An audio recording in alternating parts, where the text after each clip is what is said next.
একবার যেই ঘুইরা তাকাস লাগে ঝাকাস, পদ্মা নদীর ইলিশ খাইয়া রূপখানা কি ঝকঝকে বানাস।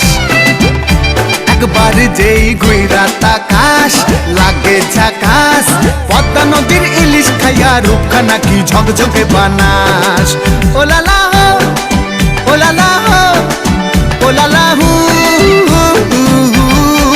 ও লালা হো, ও লালা হো, ও লালা হু।